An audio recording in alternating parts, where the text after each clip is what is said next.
మరి ఆ భగవంతుణ్ణి ఆశ్రయించి ఉన్నప్పుడు మీ కోరికలు నెరవేరుతున్నాయి అని అనుభవపూర్వకంగా తెలిసిన తర్వాత కూడా దీక్ష అయిపోగానే మామూలుగా మళ్ళీ అన్నీ చేయటం ఎందుకు?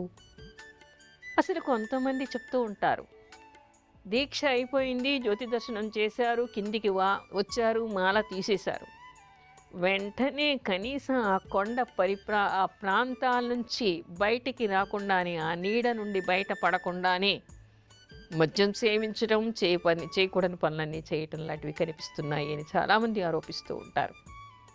అంటే మనోనిగ్రహం కేవలం ఆ 40 రోజులు కావాలనేనా? కాదు కదా. మీరు జీవితాంతం కూడా బలహీనతలకి లోను కాకుండా, తప్పు అనేటువంటి పనిని చేయకుండా ఉన్నారనుకోండి, ఎప్పుడూ భగవద్ అనుగ్రహం మీకు ఉంటుంది కదా. అక్కర్లేదా? కేవలం ఒక పని జరిగితే, మీరు అనుకున్న పని జరిగితే సరిపోతుందా? ఆ తర్వాత మళ్ళీ సంవత్సరం మళ్ళీ చేస్తారు. ఒక దీక్షకి ఉండేటువంటి అంతరార్థం ఏమిటి? నియమాలకి అర్థం ఏమిటి? ఎందుకు నియమాల్ని మనం పాటించాలి అంటే, మన మనసుని నిగ్రహించుకోవడం కోసం, మనని మనం సంస్కరించుకోవడం కోసం. కేవలం బాహ్యంగా నల్లబట్టలు కట్టుకొని, నేను అందరినీ విమర్శించట్లేదు, నేనైనా మీరైనా ఏ ఒక్కరైనా, అది ఎలాంటి దీక్ష అయినా మనని మనం సంస్కరించుకోవడం కోసం కేవలం బాహ్యంగా కనిపించేటువంటి నియమాల్ని మాత్రం పాటించడం మాత్రమే కాదు, మన మనోనిగ్రహాన్ని పెంచుకోవడం, మనని మనం సంస్కరించుకోవడం, భగవంతుణ్ణి ఆశ్రయించడం అనేటువంటివి ఇక్కడ ముఖ్యమైనటువంటివి. మరి అలాంటివి కేవలం ఒక 40 రోజులు, ఒక 10 రోజులు చేస్తే సరిపోతుందా? మీరు అనుకున్నటువంటి ఉద్యోగం రావచ్చేమో, పిల్లలు పుట్టచ్చేమో, లేదా మీరు అనుకున్నటువంటి పని కావచ్చేమో. ఆ ఒక్క పని అయితేనే సరిపోతుందా? ఆ తర్వాత కూడా మళ్ళీ సమస్యలు చాలా ఉంటాయి కదా. మరి ఎప్పటికీ మీకు భగవద్ అనుగ్రహం కావాలంటే ఏం చెయ్యాలి? దీక్షలోని అంతరార్థం ఏమిటి? అదేవిధంగా ఎందుకు ఉండరు అంటే, రోజు సన్నీళ్ళు స్నానం చేస్తామండి, రోజు నల్లబట్టలు కట్టుకుంటామండి, దీని అర్థం ఇక్కడ కాదు. నేను బాహ్యంగా చెప్పేటువంటివి చెప్పటం లేదు. మాలధారణ చేసినప్పుడు ఆ 40 రోజులు నల్లబట్టలు కట్టుకుంటారు, ఏకభుక్తం చేస్తారు. కానీ మానసిక పరివర్తన అనేటువంటిది, మనం సంస్కరించుకోవడం అనేటువంటిది, మనోనిగ్రహం అనేటువంటిది, అది ఎప్పుడూ చేయొచ్చు కదా. ఇది నేను విమర్శించడానికి చెప్పటం లేదు. నియమాలు పాటించటంలోని అంతరార్థం ఏమిటి? ఎందుకు మనం నియమాల్ని పాటిస్తూ ఉన్నాము? నియమాలు పాటించడం అంటే కేవలం ఏకభుక్తం చేయడం, మనోనిగ్రహంతో ఉండడం మాత్రమేనా? ఈ 40 రోజులు ఉంటే మాత్రమే సరిపోతుందా? ఎప్పుడూ భగవద్ అనుగ్రహం మనకి కావాలి. అడుగడుగునా ఏవో ఒక సమస్యలు వస్తూనే ఉంటాయి, అడుగడుగునా ఏవో ఒక గండాలు వస్తూనే ఉంటాయి, అడుగడుగునా ఇబ్బందులు పడుతూనే ఉంటాం. ఎప్పుడూ భగవంతుడి సహకారం మనకి కావాలి. భగవంతుని మనం ఆశ్రయించే ఉండాలి. కానీ భగవంతుడికి ఏం కావాలి?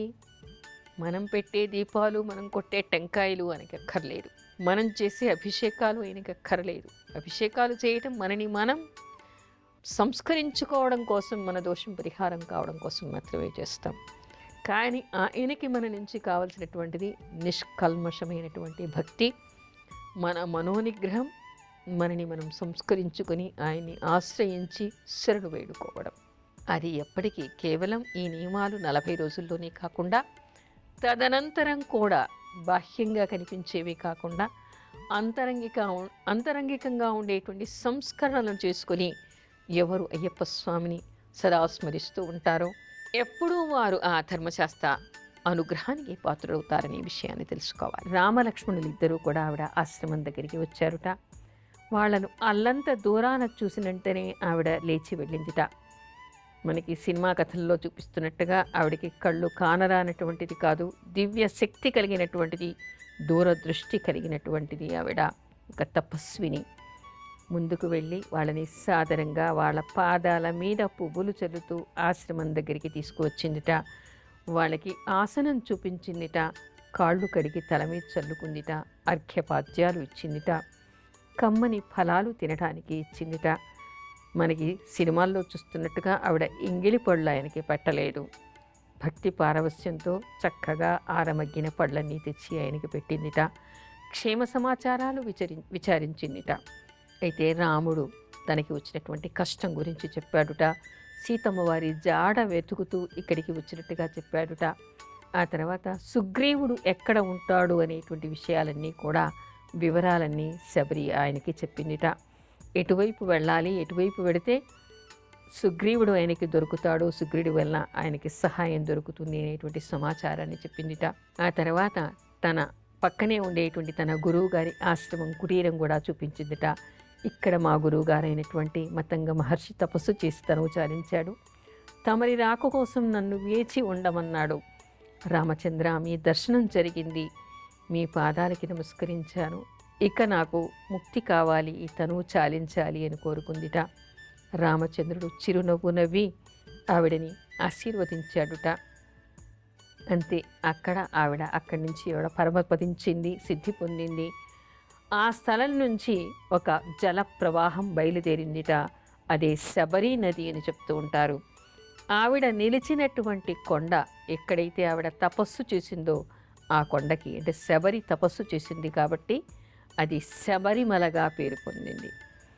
అలాంటి శబరిమల అంటే ఎంత పవిత్రమైనటువంటి కొండ అది.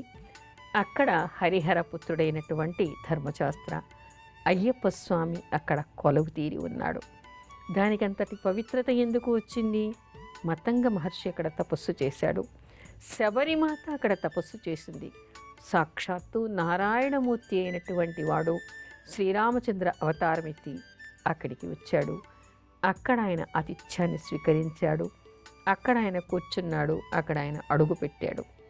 ఆ తర్వాత కాలంలో హరిహరపుత్రుడైనటువంటి ధర్మశాస్త్ర కూడా అక్కడ కొలవి తీరి ఉన్నాడు. అంటే హరిహరపుత్రుడు అక్కడే ఉన్నాడు, శ్రీరామచంద్రుడు అక్కడ అడుగు పెట్టాడు. ఇద్దరు తపస్సులు అక్కడ తపస్సు చేశారు. అందుకని అత్యంత పవిత్రమైనటువంటిది ఆ కొండ అని చెప్తూ ఉంటారు. అందుకే అక్కడ ఉండేటువంటి మెట్లు ఎక్కడానికి కూడా చాలా నియమాలు చెప్తారు. దీక్ష పూనిన వాడు తప్ప ఎవరు ఆ మెట్లు ఎక్కకూడదు అని చెప్తారు. అంటే అంతటి పవిత్రమైనటువంటి కొండ అది. అసలు రాముడి స్పర్శ తాకితేనే పవిత్రులైపోతారుట, రామ దర్శనం చేస్తేనే పవిత్రులవుతారుట, రామనామం చెప్తేనే పవిత్రులవుతారుట. అలాంటిది అక్కడికి రామచంద్రుడు వచ్చి శబరికి ముక్తిని కలిగించినటువంటి కొండ అది. తపస్సు చేసినటువంటి శబరి అక్కడ ముక్తిని పొందింది. ఆవిడ గురువుగారితో సహా ఆవిడ కొంతకాలం అక్కడ తపస్సు చేసింది. మతంగ మహర్షి కూడా మామూలు వాడు కాడు, ఒక తపస్వి. తపస్సు చేసి అక్కడ ఆయన తనువు చాలించాడు. అంతటి విశిష్టమైనటువంటి కొండ శబరిమల. అందుకని మరి ఈ రోజుల్లో దీక్ష చేసే వాళ్ళందరూ కూడా కాలినడకన వెళ్ళి, అంటే ఆ కొండకి వెళ్ళాలంటేనే, ఆ కొండని ఎక్కాలంటేనే పవిత్రులై ఉండాలి. అందుకని కొంతకాలం ఇక్కడ వాళ్ళు ఉండేటువంటి ప్రదేశాల్లోనే దీక్ష చేసి నియమనిష్టలతో ఉండి భగవన్నామాన్ని స్మరిస్తూ, అయ్యప్పను స్మరిస్తూ, ఇరుముడి కట్టుకుని దీక్షా వస్త్రాలతో దీక్ష పూని అక్కడికి కాలినడకతో వెడతారు. ఆ కొండ అంతటి పవిత్రమైంది కాబట్టి అక్కడికి వెళ్ళేటువంటి ప్రతి వ్యక్తి కూడా పవిత్రుడై ఉండాలి. అందుకని కొంతకాలం వాళ్ళు ఉండేటువంటి ప్రదేశాల్లో దీక్ష పూని నియమనిష్టలు కలిగి ఉండి కఠినమైనటువంటి నియమాలు పాటించి మనస వాచ కర్మణ పవిత్రులై ఇరుముడి కట్టుకుని శరణు ఘోష చేస్తూ భగవన్నామాన్ని చేస్తూ వాళ్ళు అక్కడికి ఆ కొండని ఎక్కుతారు.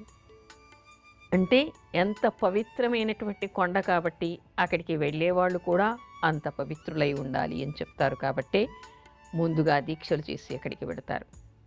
కానీ ఒక్క విషయాన్ని అందరూ గమనించాలి, చివర ఏదో ఒక విమర్శ ఉంటుంది అనేటువంటి భావనకి రావద్దు. వెళ్ళేప్పుడు ఎంతటి భావనతో, ఎంతటి భక్తి భావంతో, ఎంతటి దీక్షతో, ఎంత పవిత్రులై కొండకి వెడతారో, దీక్ష అయిపోయిన తర్వాత కొండ మీదే మాల తీసి ఆ తర్వాత ఆ కొండ పవిత్రమైంది అనేటువంటి భావనను మరచి దారిలోనే బలహీనతలకి లోనయ్యి ఆ దారిలో చేయకూడనటువంటి పనులన్నీ కూడా చేస్తున్నట్టుగా చాలామంది భక్తులు చెప్తూ ఉంటారు.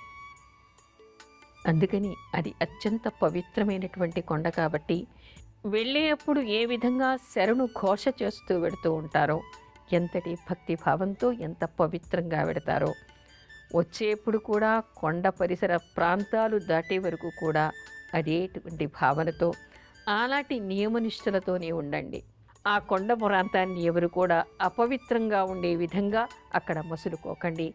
ఆ పరిసర ప్రాంతాల్ని పరిశుభ్రంగా పెట్టండి. పవిత్రంగానే తిరిగి రావాలని గుర్తుంచుకోవాలి ప్రతి భక్తుడు కూడా.